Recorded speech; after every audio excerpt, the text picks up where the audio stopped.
आप सबको मेरा नमस्ते। ये सेशन में मैं आपको प्रसंस्कृत खाद्य पदार्थ के बारे में बताने वाली हूँ। प्रसंस्कृत जो खाद्य है उसको जंक फूड भी बोलते हैं, तो मैं जंक फूड ही बताऊँगी। जंक फूड से नाम से मैं संबोधित करूँगी। ये एक्चुअली बहुत प्रॉब्लम है ये जंक फूड हमारे कल्चर में, ठीक है। ये जो अस्वस्थ कारक जो खाद्य पदार्थ बोलते हैं, वो बहुत ही मतलब हमारे बच्चे, बड़े लोग, बूढ़े लोग, they we all love junk food. हम लोग को सबको बहुत अच्छा लगता है, चाट खाना या चलो कुछ कचरा खाया, मिठाई खाना, कुछ शरबत ले लिया, कुछ ना कुछ होता है और हम लोग बाहर चले जाते हैं। किसी का बर्थडे हुआ या किसी की शादी या कुछ भी हुआ तो बस हम लोग को बस खाने पे ही ध्यान रहता है, और वो भी खाना कैसा, ऐसा स्वास्थ्य कारक खाना नहीं, जंक फूड उसको बोलते हैं एक्चुअली।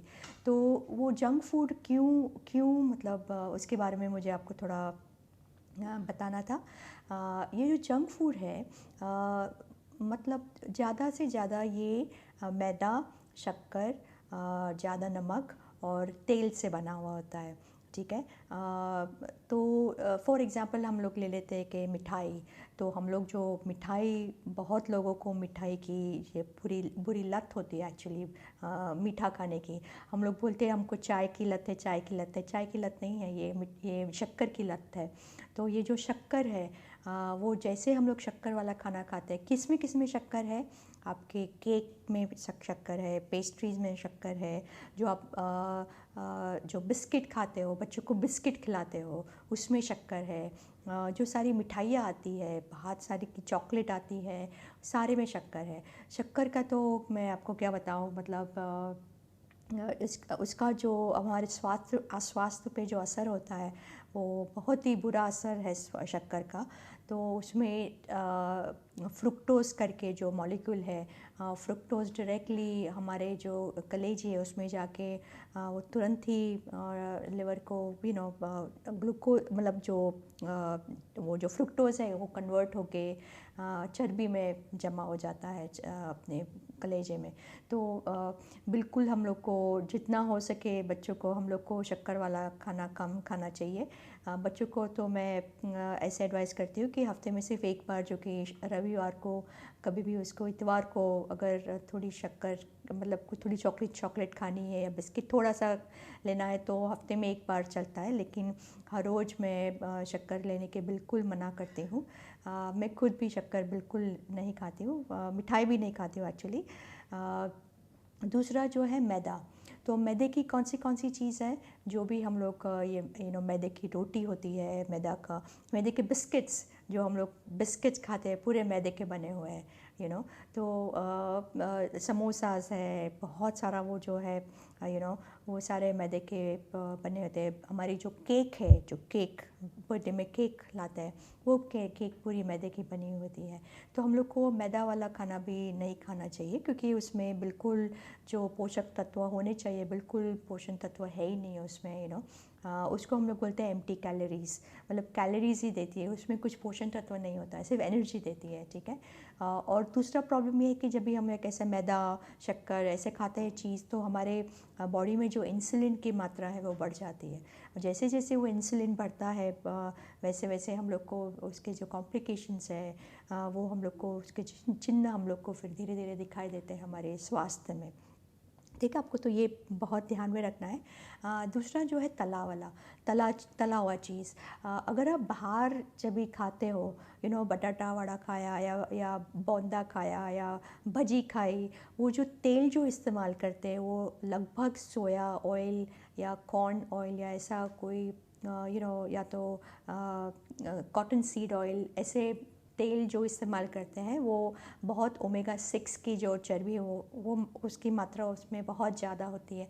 और दूसरा क्या होता है कि जब भी वो एक बार तलते हैं, वापस दूसरी बार वही तेल इस्तेमाल करते हैं, तीसरी बार भी वही तेल इस्तेमाल करते हैं, तो वो जो तेल जो सारा टाइम वो लोग जो रिसाइकिल करते हैं, वो रिसाइकिल से वो तेल में जो बुरी चर्बी है वो बढ़ जाती है, ठीक है। वैसे भी बुरी चर्बी तो है ही, लेकिन उसकी मात्रा जो होती है, ट्रांस फैट हम लोग बोलते हैं जैसे डालडा, तो वो डालडा में हाइड्रोजनेटेड फैट में कन्वर्ट हो जाती है, वो पूरा चेंज हो जाता है।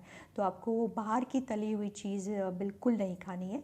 अगर आपको घर में कुछ तला हुआ बनाना है, कभी चलो 1 महीने में कुछ एक बार बना दिया, तो अगर आप घी में बनाएंगे तो बहुत अच्छा रहेगा। घी में तलना बहुत इट्स बहुत इम्पॉर्टेंट है। दूसरा क्या है कि बहुत बच्चों को ऐसी आदत होती है चॉकलेट खाना, कोई आया बाहर से तो चॉकलेट दे दिया, वो आपको बिल्कुल उस पर कंट्रोल लाना है। बच्चों को बता सकते हैं कि ये जो चॉकलेट आपको मिला है आप कहीं जगह पे रख सकते हैं, या फ्रिज में रख सकते हैं, या तो कुछ अलमारी में रख सकते हैं, और उसको बोलना है कि हर संडे उसको एक चॉकलेट मिलेगा। तो आपको वो बच्चे को साथ में लेके उसको सिखाना है। उसको बिल्कुल मना करेंगे कि नहीं खाना है, नहीं खाना है, तो बिल्कुल खाएगा। तो उसको बताना है कि खाना है तो ठीक है, लेकिन हफ्ते में एक बार तो वो एक बार खाएगा तो क्या होगा कि उसकी लत नहीं रहेगी। अगर वो हर रोज़ बच्चा कुछ ना कुछ चॉकलेट खाता रहेगा तो हर रोज़ उसको याद आएगा, अरे मुझे चॉकलेट नहीं मिला, चॉकलेट मिल रही है, शक्कर एक लत है। जैसे हम लोग को सिगारेट की लत होती है, जैसे हमको तंबाकू की लत होती है, वैसे ही हम लोग को शक्कर की भी लत होती है। मैं आपको चाय और कॉफ़ी रोकने से मना नहीं करूँगी, लेकिन अगर शक्कर ना डालें या गुड़ ना डालें तो वो बेहतर रहेगा आपके सेहत के लिए, ठीक है। और दूसरे सारे हैं, बहुत सारे वो जो ड्रिंक्स होते हैं, कोक होता है, पेप्सी होता है, ऑल दोज सारे जो शरबत होते हैं, बिल्कुल रूह अफ़ज़ा या ऐसा सारे बहुत सारे शक्कर होते हैं, वो पूरा जंक फूड है, बिल्कुल जंक फूड है। वो बिल्कुल आपको आपके घर में लाना ही नहीं है, क्योंकि वो पूरा हाई फ्रक्टोज कॉर्न सिरप जो बोलते हैं उसका बना होता है, और वो डायरेक्टली कलेजी में जाके डैमेज करता है, कलेजी को डैमेज करता है। तो आपको वो बहुत में ध्यान में रखना है, और बच्चों को भी ऐसे फालतू चीज़ नहीं देनी है। बहुत सारे जो किशोरी वय के लड़के आजकल, लड़के या लड़कियाँ, तो they drink something called energy drink, ठीक है। तो वो जो उसमें बहुत कैफ़ीन की मात्रा बहुत ज़्यादा होती है, उसमें शक्कर की मात्रा बहुत ज़्यादा आती है।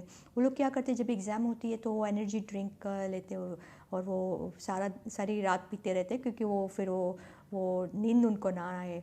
तो वो भी आपको ज़रा ध्यान रखना है कि बच्चे ऐसे फालतू चीज़ मतलब आप पीने मत दीजिए बच्चों को। दूसरे जो शरबत होते हैं, गोले होते हैं, बहुत सारा जो कलर वाले जो पदार्थ होते हैं, तो आपको वो भी बच्चों को नहीं देना है, क्योंकि उसमें प्रिजर्वेटिव्स बहुत है, कलर्स, केमिकल्स बहुत होते हैं, तो बच्चों को उससे बीमारी होने के चांस बहुत ज़्यादा है। और एक नया सा CNN रिपोर्ट आया हुआ है हमारे भारत देश में, उसमें हम लोगों ने देखा हुआ है कि लगभग 33% बच्चे वैसे हैं जो 5 से 9 साल की उम्र के बच्चे हैं, जिसमें कलेजी में चर्बी की मात्रा ज़्यादा है। मतलब वो शक्कर खाने में, शक्कर या तो जो रिफाइंड स्टार्च बोलते हैं, वो बहुत खाते हैं। मैदा या तो बहुत खाते हैं, गेहूँ चावल ज़्यादा खाने से भी ऐसा हो सकता है। शक्कर, जंक फूड जो है तो वो आपको बहुत ध्यान में रखना है। हमारे बच्चों को आगे जाके डायबिटीज़ ना हो, ब्लड प्रेशर ना हो, हार्ट अटैक ना होए, तो इसके लिए आपको लेबल कैसे इस्तेमाल करना है। लेबल जो जब भी आप कुछ भी ले, आपको देखना है लेबल पे क्या लिखा है, कितनी शक्कर डाली हुई है, कितना कार्बोहाइड्रेट है, कितना प्रोटीन है, कितना केमिकल्स डाला है, वो आपको देखना है, ठीक है।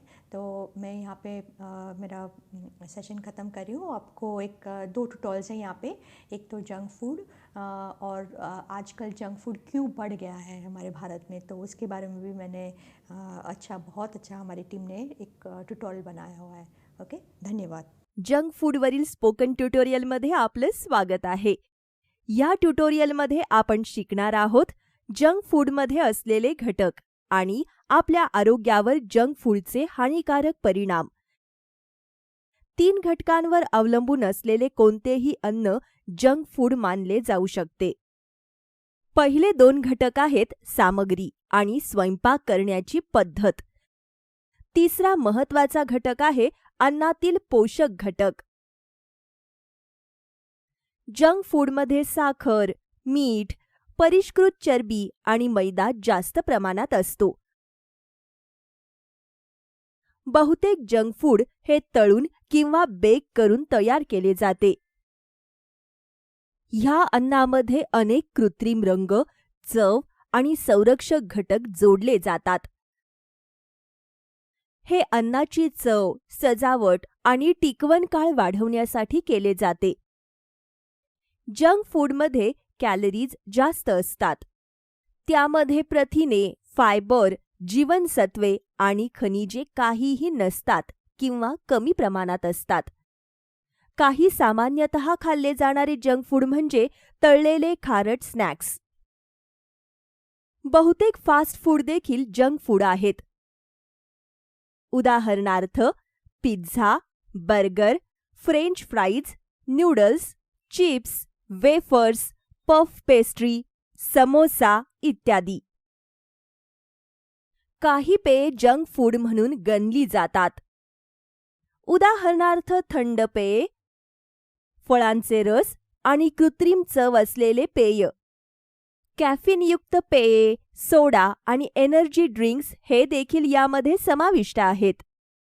मिठाया, तळलेल्या मिठाया, जॅम, जेली, सॉस, केचप हे देखील जंक फूड आहेत. Biscuit, cake, chocolate, candy, ice cream ही इतर उदाहरणे आहेत. आता जंक फूडचा आपल्या शरीरावर होणारा परिणाम पाहूयात. साखरेचे प्रमाण जास्त असलेल्या जंक फूडमुळे रक्तातील साखरेची पातळी लगेच वाढते. परिणामी स्वादुपिंड आपल्या रक्तात इन्स्युलिन सोडते. इन्स्युलिन हे हार्मोन आहे जे पेशी उघडण्यासाठी चावीप्रमाणे काम करते. आपल्याला ऊर्जा देण्यासाठी पेशी रक्तातील साखर शोषून घेतात. जास्तीची साखर शरीरात चरबीच्या रूपात साठवली जाते. जास्त साखर असलेले अन्न नियमित खाल्ल्याने इन्स्युलिन रेझिस्टन्स होऊ शकते. इन्स्युलिनच्या रेझिस्टन्स दरम्यान शरीर इन्स्युलिनला प्रतिसाद देण्यास किंवा त्याचा वापर करण्यास असमर्थ असते. त्यामुळे आपल्या पेशी रक्तातून साखर घेत नाहीत. परिणामी इन्स्युलिनची पातळी आणि रक्तातील साखरेची पातळी वाढते. उच्च इन्स्युलिन पातळी मेंदूला भुकेचे संकेत पाठवते. भूक नसली तरीही खाण्याची इच्छा होते. हे एक दुष्ट चक्र निर्माण करते आणि अति खाण्यास कारणीभूत ठरते. हे उदाहरणाने समजून घेऊ. बिस्किट किंवा लाडू खाताना आपले फक्त एका तुकड्याने भागत नाही. आपल्याला ते अधिकाधिक खाण्याची इच्छा होते. आपण बहुतेक बिस्किटांचे संपूर्ण पाकिट किंवा बरेचसे लाडू एकाच वेळी फस्त करतो. हे सर्व मेंदूला पाठवलेल्या भुकेच्या संकेतमुळे होते. त्यामुळे साखरेचा रक्तदाबावरही परिणाम होतो. साखर आणि मीठ जास्त असलेले अन्न खाल्ल्यास सोडियमची पातळी वाढते. साखर किडनीद्वारे शरीरात सोडियमचे शोषण वाढवते. परिणामी सोडियम शरीरात टिकून राहते. यामुळे रक्तदाब वाढतो आणि शरीरात पाणी टिकून राहते. परिणामी हातापायांमध्ये सूज दिसू शकते. मी तुम्हाला दुसरे उदाहरण देते. चिप्स खाल्ल्यानंतर आपल्याला सहसा तहान लागते. कारण खारट अन्न खाल्ल्याने आपल्या रक्तातील सोडियमचे प्रमाण वाढते. मग मेंदू तहान लागल्याचे संकेत पाठवतो, जेणेकरून आपण जास्त पाणी पितो. पाणी प्यायल्याने शरीरातील सोडियमची पातळी कमी होते. पण फळांचा रस किंवा थंड पेय प्यायल्याने शरीरातील साखरेची पातळी वाढते. यामुळे रक्तदाब वाढतो. साखर आणि मिठाव्यतिरिक्त बहुतेक जंक फूडमध्ये मैदा भरपूर असतो. परिष्कृत मैदा सर्वात जास्त वापरला जातो. ह्या मैद्यामध्ये फायबरचे प्रमाण कमी असते आणि आवश्यक पोषक तत्वांचा अभाव असतो. शरीरात फायबरची भूमिका खूप महत्त्वाची आहे. ते हळूहळू पचते आणि आपल्याला दीर्घकाळ परिपूर्णतेची भावना देते. म्हणून जेव्हा आपण कमी फायबर असलेले जंक फूड खातो तेव्हा ते लवकर पचते. आपले पोट लवकर रिकामे होते आणि आपल्याला पुन्हा भूक लागते. फायबरचा आणखी एक महत्त्वाचा फायदा म्हणजे निरोगी आतडे राखणे. आपल्या आतड्यात चांगले आणि वाईट असे दोन्ही प्रकारचे जीवाणू असतात. फायबर चांगल्या जीवाणूच्या वाढीला प्रोत्साहन देते. त्यामुळे योग्य पचन आणि पोषक तत्वांचे शोषण होण्यास मदत होते. इतर फायदे म्हणजे मजबूत रोगप्रतिकार शक्ती, निरोगी त्वचा आणि जळजळ कमी होणे. आपल्या मलमध्ये पाणी शोषण्यासाठी देखील फायबर आवश्यक आहे. हे मल मऊ आणि जड बनवते. अशा प्रकारे मल आतड्यातून सहज हलते. जंक फूडमध्ये फायबरचे प्रमाण कमी असल्याने ते नियमितपणे खाल्ल्याने बद्धकोष्ठता होऊ शकते.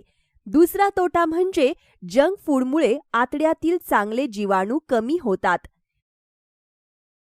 यामुळे जळजळ आणि विविध रोगांचा धोका वाढतो. काही जंक फूडमध्ये ट्रान्स फॅटसारख्या रिफाईंड फॅट्सचे प्रमाण जास्त असते. केक, बिस्किटे, बेक केलेले पदार्थ, मार्जरीन, वनस्पती या सर्वांमध्ये ट्रान्स फॅट असते. ट्रान्स फॅट खराब कोलेस्टेरॉलची पातळी वाढवते आणि चांगले कोलेस्ट्रॉल कमी करते. कोलेस्ट्रॉल ही आपल्या रक्तात आढळणारी एक प्रकारची चरबी आहे. चांगले कोलेस्ट्रॉल मेंदू, त्वचा आणि हृदयाचे योग्य कार्य करण्यात मदत करते. परंतु वाईट कोलेस्ट्रॉलचे जास्त प्रमाण आपल्या आरोग्यासाठी चांगले नाही. मुख्यतः तळलेले junk food omega 6 fatty acid असलेले तेल वापरून तयार केले जाते. उदाहरणार्थ सूर्यफूल तेल, करडईचे तेल, सोयाबीन तेल, अगदी मक्याचे तेल आणि सरकीचे तेल देखील समाविष्ट आहे. ह्या तेलांमधील ओमेगा 6 आपल्या शरीरातील खराब कोलेस्टेरॉलची पातळी वाढवते. आपल्या रक्तवाहिन्यांच्या भिंतीवर जास्त प्रमाणात खराब कोलेस्टेरॉल जमा होते. ओमेगा 6 फॅटी ॲसिडच्या अतिरेकामुळे शरीरात जळजळ वाढते. याचा परिणाम इन्सुलिन प्रतिरोधक आणि हृदयविकाराच्या विकासात होतो. जंक फूडच्या अतिसेवनाचे अनेक हानिकारक परिणाम होतात. लठ्ठपणा, उच्च रक्तदाब, मधुमेह हे सर्वात सामान्य आहेत. ते खराब कोलेस्टेरॉल आणि हृदयविकाराचा धोका वाढवू शकतात. झोप व्यवस्थित न येणे किंवा अंडाशयात सिस्टचा विकास देखील होऊ शकतो.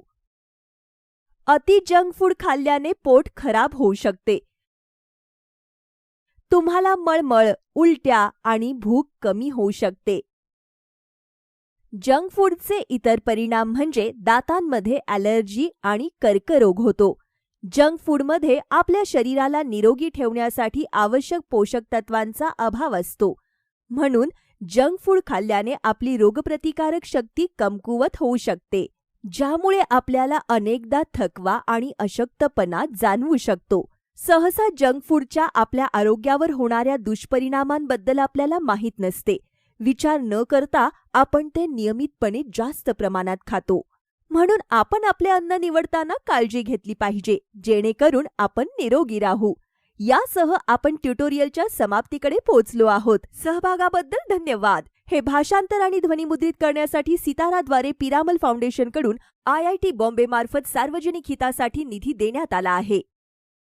जंक फूड खाण्याची कारणे यावरील स्पोकन ट्युटोरियलमध्ये आपलं स्वागत आहे. या ट्युटोरियलमध्ये आपण शिकणार आहोत जंक फूड खाण्याचे प्रमाण वाढवणारे घटक, आपल्या आहारातून जंक फूड टाळण्याचे मार्ग. जंक फूडमध्ये साखर, मीठ, रिफाइंड फॅट आणि मैदा जास्त प्रमाणात असतो. जंक फूडच्या हानिकारक प्रभावांची चर्चा दुसऱ्या ट्युटोरियलमध्ये केली आहे. अधिक तपशिलांसाठी कृपया आमच्या संकेतस्थळाला भेट द्या. चला तर जंक फूड खाणे वाढण्यामागचे घटक समजून घेऊया. हल्ली जंक फूड सहज उपलब्ध झाले आहे. तुम्हाला ते दुकानात, शाळेतील उपहारगृहात, रस्त्यावरील फेरीवाल्यांकडे आणि खानावळमध्ये मिळू शकतात. जंक फूड खाणे वाढण्याचे आणखी एक कारण पाहूयात. माता नोकरी आणि घरातील कामात व्यस्त असू शकतात. त्यांना कदाचित त्यांच्या मुलांसाठी घरचे जेवण बनवायला वेळ मिळत नाही. त्याऐवजी त्या मुलांना बाहेरून पदार्थ विकत घेण्यासाठी पैसे देऊ शकतात. त्या पैशातून लहान मुले चॉकलेट, आईस्क्रीम किंवा चिप्स खरेदी करू शकतात. शिवाय आरोग्यदायी खाण्याच्या तुलनेत जंक फूड बऱ्याचदा स्वस्त असते. उदाहरणार्थ, चपात्या, मसूरची डाळ आणि भाज्यांच्या एका ताटाची किंमत थोडी जास्त असेल. त्यामुळे लोक समोसे, चिप्स, बिस्किटं यासारखे स्वस्त पदार्थ निवडू शकतात. कधी कधी पालक मुलाच्या आवडीनिवडीकडे दुर्लक्ष करतात. मुलांना अनेकदा घरच्या जेवणाचा कंटाळा येतो. घरगुती जेवणात विविधता नसल्यामुळे त्यांना जंक फूड खावेसे वाटू शकते. त्यांना हे पदार्थ अधिक चवदार वाटू शकतात. साखरेचे प्रमाण जास्त असलेले जंक फूड खाल्ल्याने मेंदू डोपामाइन सारखी रसायने बाहेर टाकतो. हे जास्त प्रमाणात बाहेर टाकले जाते, जे आपल्याला आनंद आणि आराम देते. त्यामुळेच आपल्याला जंक फूडचे व्यसन लागते आणि अधिकाधिक खाण्याची इच्छा होते. जंक फूड खाऊन आपल्याला जास्त आराम वाटतो. तणाव, नैराश्य, एकटेपणा आणि चिंता या काळात हे सामान्य आहे. जंक फूडकडे आपल्याला आकर्षित करणारे आणखी एक कारण म्हणजे त्याच्या जाहिराती. या जाहिराती अनेकदा आकर्षक आणि दिशाभूल करणाऱ्या असतात. मुले आणि किशोरवयीन मुले त्याने सहज प्रभावित होतात. मित्रांचाही आपल्या खाद्यपदार्थांच्या निवडीवर परिणाम होतो. उदाहरणार्थ, एक विद्यार्थिनी शाळेत चपाती आणि भाजी घेऊन येते. तिच्या मैत्रिणींनी जंक फूड आणले तर तिलाही ते पदार्थ आणावेसे वाटतात. यावरून असे दिसून येते की आपल्या आसपासचे लोक जे खातात त्याचा परिणाम आपल्या खाण्याच्या सवयीवर होत असतो. पुढे आपण जंक फूड टाळण्याचे काही मार्ग पाहूया. पालकांनी समजून घेतले पाहिजे की मुले जे पाहतात ते शिकतात आणि त्यांचे अनुसरण करतात.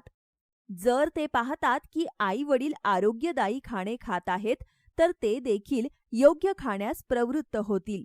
त्यामुळे पालकांनी त्यांच्यासाठी चांगला आदर्श असावा. कृपया लक्षात ठेवा की जंक फूड कधीही बक्षीस म्हणून देऊ नका. काही वेळा पालक मुलांना बक्षीस म्हणून जंक फूड देतात. उदाहरणार्थ, त्यांचा शाळेचा अभ्यास पूर्ण करणे किंवा परीक्षेत चांगले गुण मिळवणे.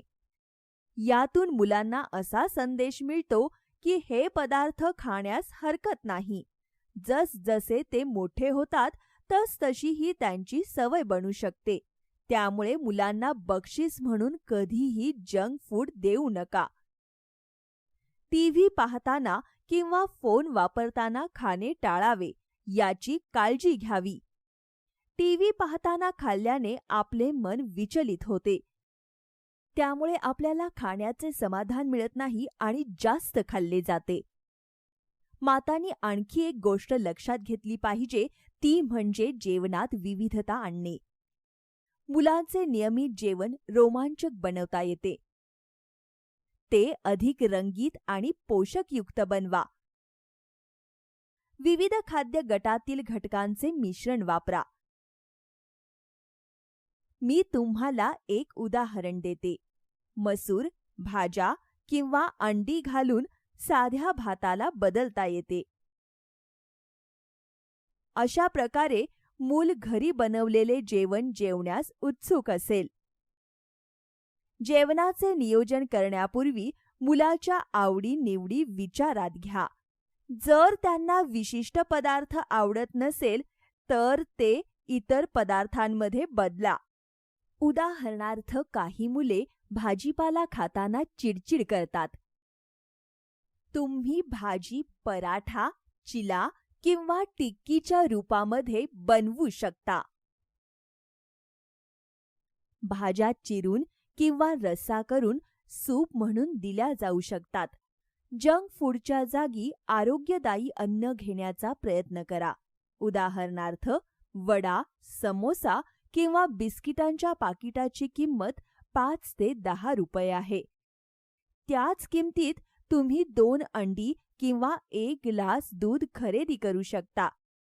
बाजारात उपलब्ध असलेली चव वाढवणारी पावडर मुलांच्या दुधात घालू नका. त्याऐवजी तुम्ही हळद पावडर किंवा काजू आणि बियांची पावडर घालू शकता. तुम्ही केचप आणि सॉस ऐवजी बेदाणे आणि बियांची चटणी देखील देऊ शकता.